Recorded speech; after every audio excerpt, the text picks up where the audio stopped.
अस्सलामु अलैकुम। अल्लाह ताला के फजलो करम और शुक्र के साथ आज की वीडियो का करते हैं आगाज़। सबसे पहले आप हमारा channel history with Adnan subscribe कर लें। यहाँ पर आपको हिस्ट्री के रिलेटेड वीडियोस देखने को मिलती रहेंगी। आज हम देखेंगे हज़रत सालेह अलैहिस्सलाम की ऊँटनी और कौम समूद पर अल्लाह ताला का अज़ाब। आइए वीडियो को करते हैं आगाज़।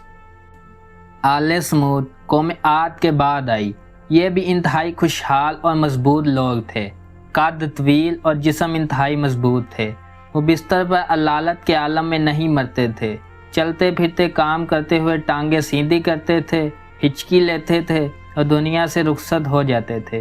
वो भी आद की तरह पहाड़ काट कर इमारतें बनाने में माहिर थे।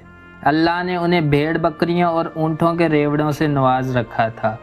खुशहाली, पत्थर के तराशे हुए घर और जिस्मानी मजबूती ने इनमें तकब्बुर पैदा कर दिया। तकब्बुर और कुफर दोनों एक ही सिक्के के दो रुख होते हैं। मुतकब्बिर लोग बहुत जल्द काफिर हो जाते हैं। वो भी काफिर, बुतप्रस्त और मुशरक हो गए। अल्लाह ताला ने हज़रत सालेह अलैहिस्सलाम को माबूस फरमाया। आपने कौम समूद को अल्लाह का पैगाम दिया। कौम ने आपसे मौजज़ा तलब किया। आपने कौम से पूछा, तुम्हें क्या मौजज़ा चाहिए? कौम ने कहा, तुम अगर नबी हो तो सामने चट्टान से ऊँटनी बरामद कर दो। वो ऊँटनी बच्चा दे और हम सब के लिए दूध। हज़रत सालेह अलैहिस्सलाम ने दुआ फरमाई। चट्टान फटी और एक खूबसूरत ऊँटनी बरामद हो गई। ऊँटनी चलते हुए कौम समूद के पास आई। बच्चा जना और उनके थन दूध से भर गए। कौम समूद लाजवाब हो गई। अल्लाह ताला ने बाद अज़ां ऊँटनी के लिए एक चश्मा रवां किया और चरने के लिए नखलिस्तान आबाद कर दिया। ऊँटनी और उसका बच्चा सारा दिन इस नखलिस्तान में चरते रहते थे।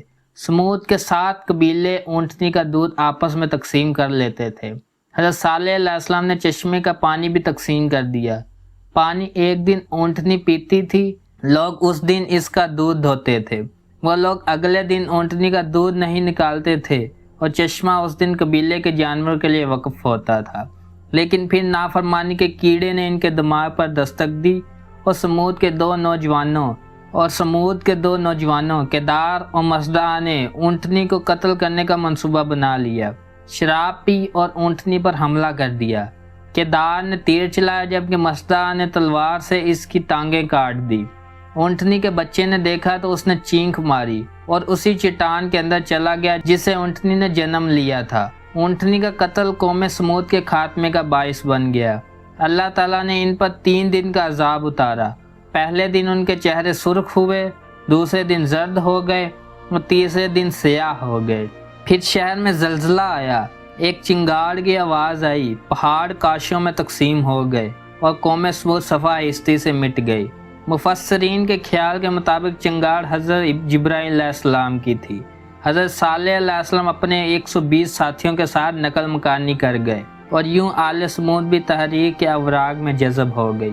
हज़रत सालेह अलैहिस्सलाम की कौम कहाँ आबाद थी, इसके बारे में 2 रवायात हैं। पहली रवायत के मुताबिक आले समूद सऊदी अरब में मदीना मुनव्वरा से 400 किलोमीटर के फासले पर आबाद थी। ये तबूक का इलाका है, अदन की सरहद पर वाक़या है और ये हज़रत सालेह अलैहिस्सलाम की निस्बत से मदाइन सालेह कहलाता है। ये सुरख चट्टानों का शहर है। पत्थरों के घर, दरवाजे, खिड़कियां और कदीम टेम्पल आज तक मौजूद हैं। चश्मे और नखलिस्तान के आसार भी हैं। हज़रत सालेह अलैहिस्सलाम कौम पर अजाब के बाद हज़रमौत ये अहकाफ तशरीफ ले गए थे। ये इलाका इस वक्त यमन और आज अमान का हिस्सा है। हज़रत सालेह अलैहिस्सलाम ने यही इंतकाल फरमाया। सलाला से 200 किलोमीटर दूर नासक के मकाम पर इनका मज़ार भी मौजूद है। दूसरी रवायत के मुताबिक आले समूद ने कौम आद के इलाके पर कब्जा किया। ये सलाला के मज़ाफ़ात में आबाद हुए। ऊँटनी इसी इलाके की एक चट्टान से निकली, यहीं कत्ल हुई। समूद यहीं अजाब का निशाना बने और हज़रत सालेह अलैहिस्सलाम अजाब के बाद सलाला से 200 किलोमीटर दूर नासक में आबाद हो गए और इनका यहीं इंतकाल हुआ।